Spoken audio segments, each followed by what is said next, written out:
Welcome to Stephen Johnson's stocks. Very good week, making $690, just short of 700, I think. But not gonna labor on. The I used to make jokes and try and be funny sometimes when I was losing to make the content more valuable to you as the audience. But as I've progressed and learned and got more profitable overall last year, very good week this week. The content in the videos is so much more important to your learning than fucking around sometimes, although I like to balance both. So just really, really enjoy the content, the lessons on LTBS, and just the execution of this live trade on POTN. And thanks Touche for capturing that content. Live the dream, motherfuckers. Gonna be very quick, yeah. I was down at the start first week of January, a few reckless trades. I was down about 2,800, then I was down 2,750, then I was down like 23, now I'm down 18. So still making a bit too many trades, but I mean I had a good $688 profit week this week. So I mean three more of them, and I've made back the losses that I made in the first week of January. And the losses all kind of stemmed from basically I was emailing Tim Sykes. He's been a mentor, I guess, to me for the last maybe 16, 17 months. No, like 13 months that I've been in the challenge. 14 months, 15 months, whatever it is. And I was saying, like, looking back, I'm green 25 out of 26 weeks, but my red week was catastrophic. Learned not to short Bitcoin or wheat or anything like that on the front side. And he was saying, that's good, but it's not even about not shorting. It's about strict risk management on longs and shorts. You've got to stay strict or the market will humble you. And that resonated with me a lot. I was like,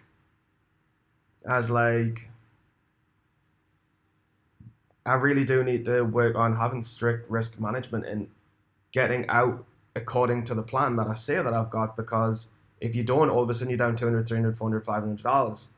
And you never really want to be risking more than 200 to make 600, 300 to make 900. Unless you're pretty positive that it's going to work. Like sometimes if you're like, this goes down 70% of the time in 70% of situations, so I will go one for one risk reward. I think that's okay. But don't let a plan get out of your hands.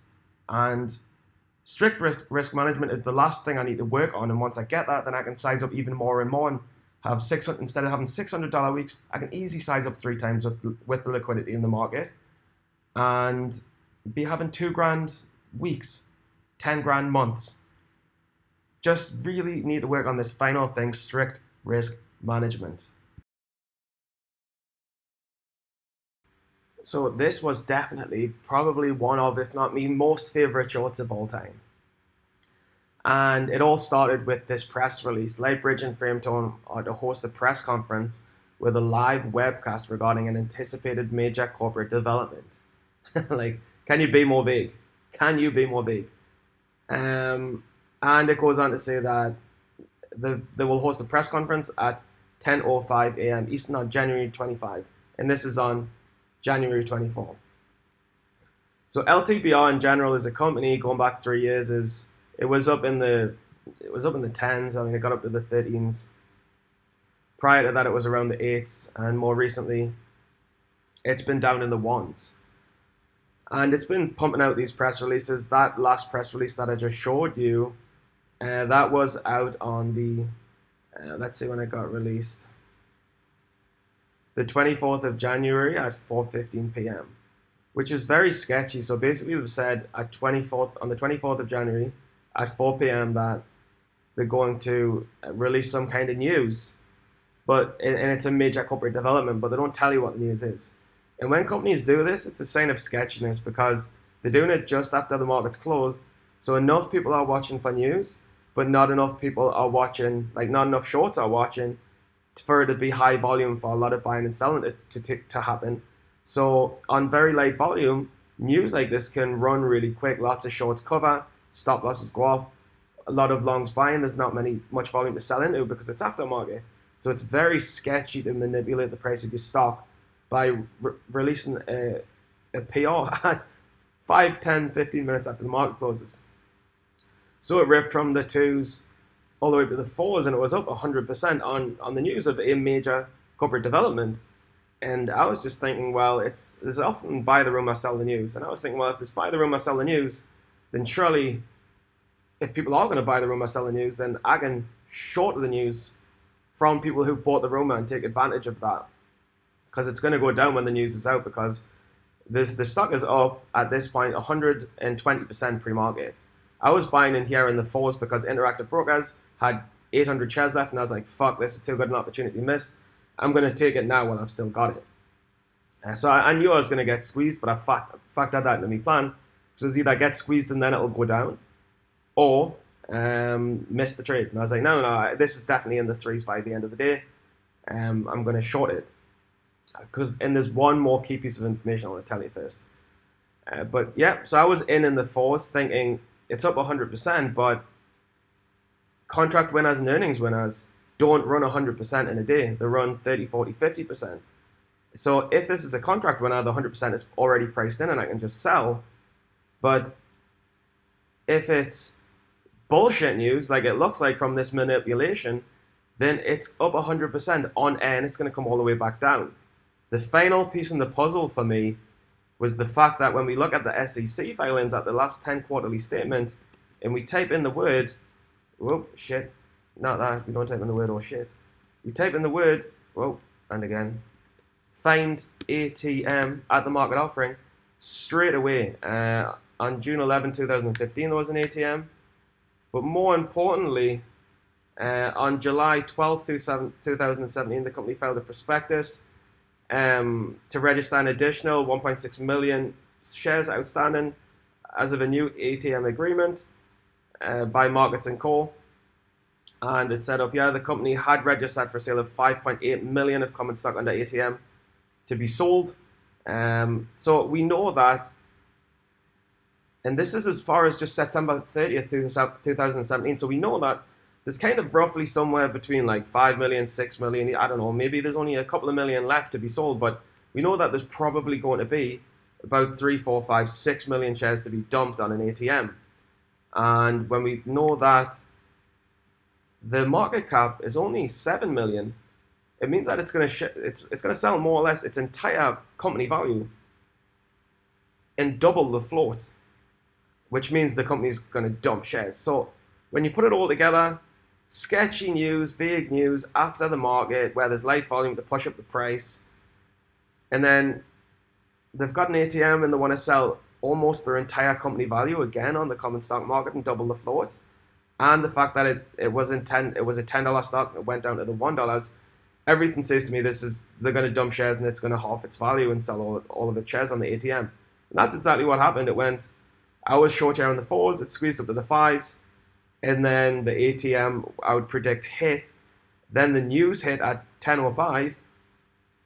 It was fluff news, like as predicted, and the stock is now down in the twos. I was covering in the 360s, the 340s, and around the 350s, but it actually is now down in the twos. I could have held all the way down to the 290s. In hindsight, I should have, but could have, would have. In the stock market, it's never guaranteed, but you've got to formulate a plan, stick to the plan. My plan was expecting that I could get squeezed to 5, I could get squeezed to 550, but ultimately at one point the ATM's going to kick, the fluff news is going to kick, and it's another penny stock manipulation. So this footage is a real treat, this live video footage. But just to put it into context beforehand, sometimes I've got there's me and 3 friends, really, really dedicated. We're always studying all of the time. I think one of them is a Tim Sykes Challenge student as well. Sometimes we jump on audio calls together and we'll have a laugh and we'll trade. And just so happens Touche, who's one of the guys who's studies 18 hours a day, super dedicated, profitable. We'll call him Mini Ducks. He caught this trade that me and my friend made on live footage. So I'm really pleased I got the file off him and I can show you it, but he's obviously using a different version of stocks to trade, different color. But the lesson here is to dip buy POTN. When you dip buy in panic, it's got to be on stocks that are uptrending, that are overall the pattern's good, but for whatever reason they've just panicked. And POTN was a classic example of that. The only thing we didn't really like was the fact that it was an end of day panic rather than a morning panic. But this, if it was a morning planet, this is a typical textbook Tim Sykes, one of his favorite ever patterns. For him, I think you'd prefer it to be in the morning and it for it to dip a bit more. But for us, it was still a great pattern, and we banked on it. Mainly two friends, and it like literally went from the 86s down to the 74s, and then back up to the 86s. It's just unbelievable. So enjoy the footage. 8,000 trying to buy. Ask. Gotta watch the tape. Yep, the tape is what it is.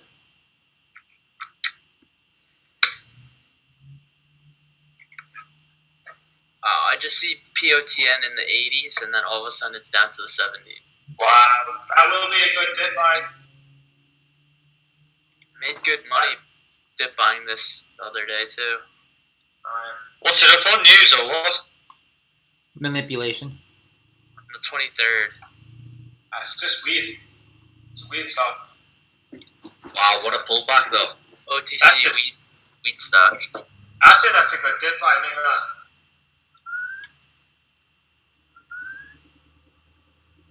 There was just an alert in Profit. What is it? Oh, I thought it was Tim buying POTN. Is anyone else dip buying it or not? I don't know. Guys, is no one dip buying? I wanted 10 cents cheaper. I want to dip by it, but I don't know how to dip by it. I'm about to dip buy. I'm watching the tape. It's still not. Dip buy Still it. not I'm bottom gonna take yet. it. It could go lower. I'm gonna take 2,000 shares here. I'm gonna go 4,000 right here. I'm gonna go 8,000. Are you going to the hole? Are you serious? Yeah. It's a typical Tim Sykes panic. Nah, that's Roland Wolf, dude. I'm going 3,000 if you're going 4,000.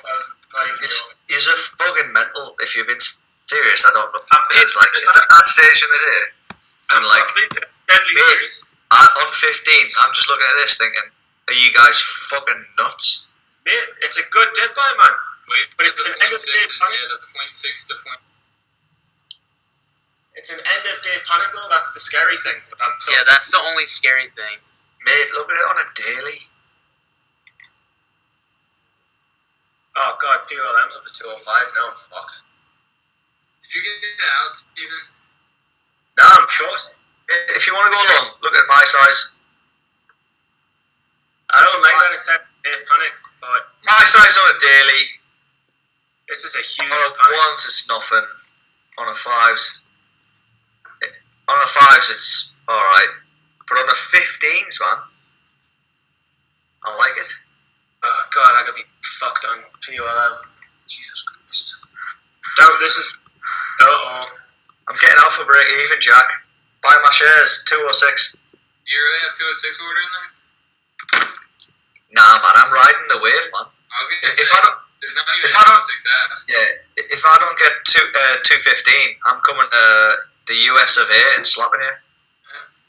What is If this gets over 2.7 or 2.07, it's going.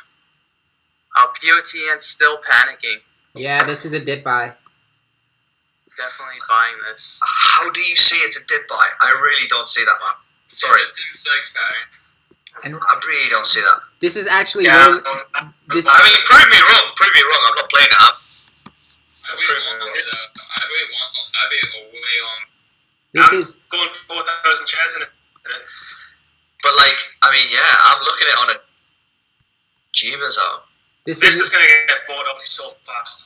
this is what Roland Wolf likes to do. I'm filled 4,000 shares, 7329. Serious. Serious. We were all joking, mate. He's already up. I'm already up. Oh shit, no, it disappeared. Oh, Build as well. Are you serious? What the fuck, man? I don't see it. I'm sorry, it's not a pattern. It's showing some Right. bottoming action. They might be on the money. I might buy more if it goes down a little more. A huge bidder, It's 74K. 74,000 with sweet. There we go, baby. Steve, give me a high five. Oh. Are you in it? Yeah. What's your average? I've done it already. Wow, man. Dead bottom. God damn. I'm at 106. profits. 114, 129, 130. So I mean, I'm up there. Selling right now. Yeah, nice dip by guys. That was nice. Nice. Just don't understand it. Anyway, it's plum good up. Ended. That's why.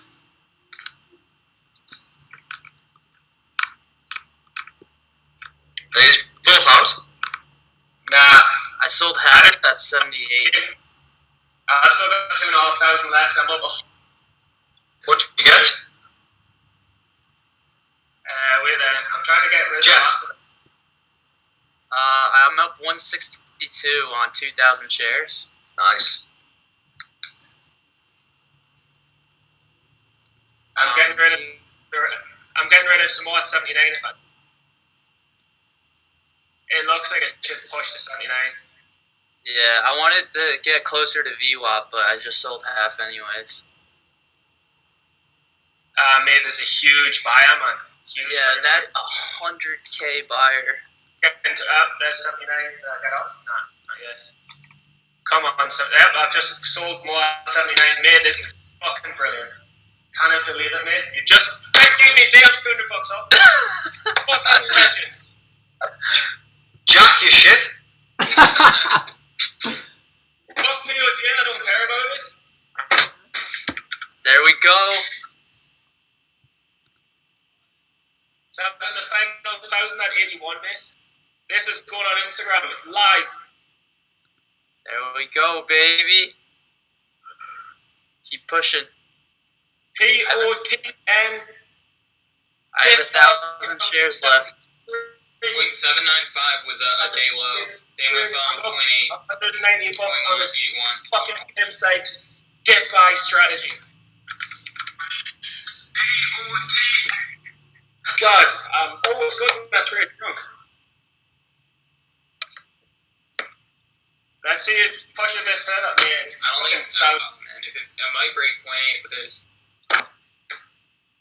Yeah, the timing was a little weird, but that big of a panic, you gotta defy that. Yeah, it's whatever. It's done. Made $160. Okay, 160 on the day. Good shit. And that's it. That's a wrap. If you look at POTN and you're going to be like, well, how did you know where the bottom was? And there's two ways to find out. One, it had support the previous day there, if you look back. You're kind of buying off consolidation. But two, probably the better indicator for me is if you look back on the chart, or you look back if you rewind the video, it traded nearly 1 million shares. And on its final red candle, it traded 1 million shares and it only moved like this much, where previously it was panicking this much. So if 1 million shares traded, but it didn't go down very much, that means there must be a lot of support underneath it at that level. And then that's how I knew how to get in. And then the minute I saw the green prints coming through, I was away. And obviously it retraced all its gains. I took a tiny part of the move, but still learning to live the dream, guys. Let's do this forever.